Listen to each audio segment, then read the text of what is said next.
Bangladesh cricket দলের ঝুলিতে ২০১৫ সালটি ছিল ওয়ানডে ক্রিকেটের সবচেয়ে সফলতম বছর। জিম্বাবুয়ের বিপক্ষে সাফল্য দিয়ে শেষ হয় বছরটি। এবছরের মার্চে ব্যস্ততা বাড়ে বিশ্বকাপ টি-20 নিয়ে। সেই টুর্নামেন্ট শেষে তাসকিন ও সানির নিষেধাজ্ঞার কালিমা নিয়ে বিরতিতে যায় টিম মাশরাফি। তবে বসে থাকেননি তামিম সাকিবরা, নিজেদের মতো করেই প্রস্তুতি নিয়েছেন। হেড কোচ হাতুরুর সিংহের অধীনে ৩ সপ্তাহের ট্রেনিং পেলেও মাসখানেকের ফিটনেস ক্যাম্প আর নতুন পেস বোলিং কোচ কোর্টনি ওয়ালশের কাছে শেষ মুহূর্তের ঝালায় বেশ গোছানো টিম বাংলাদেশ। প্রথম ম্যাচটা আমাদের জন্য বেশি গুরুত্বপূর্ণ। আর সৈকতের খেলা আমি দেখেছি, দারুণ প্রতিভা আছে ওর। নির্বাচকরা চাইলে ওকে স্কোয়াডে রাখতে পারে।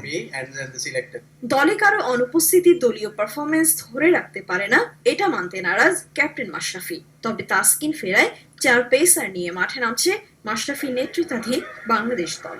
আমি এটা নিয়ে কনসার্ন না যে আমরা কালকে কি করব।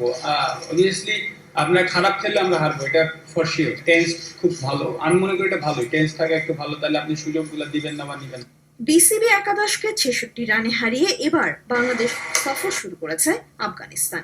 গেল বিশ্বকাপে দু দলের শেষ সাক্ষাতে টাইগারদের কাছে ১০৫ রানে হার মানতে হয়েছিল আফগানদের। তবে এবার টেস্ট খেলুড়ে কোনো দলের সঙ্গে লড়াই করার যোগ্যতা নেই মাঠে নামছে আফগান ক্রিকেটাররা। আমরা আমাদের সাধ্যমতো খেলবো। ২ বছর আগের কথা মনে রাখতে চাই না, আমরা বর্তমান নিয়ে ভাবছি। আশা করছি টেস্ট খেলুড়ে কোনো দলের সঙ্গে অবশ্যই আমাদের ভালো অভিজ্ঞতা হবে। যে কোনো অতিথিকেই বাংলাদেশ ক্রিকেট বোর্ড সমান নিরাপত্তা দিবে। ইংল্যান্ড সিরিজের আগে আফগান সিরিজে দেখা গেছে তারই প্রতিচ্ছবি। তামান্না তানজিনা, চ্যানেল আই।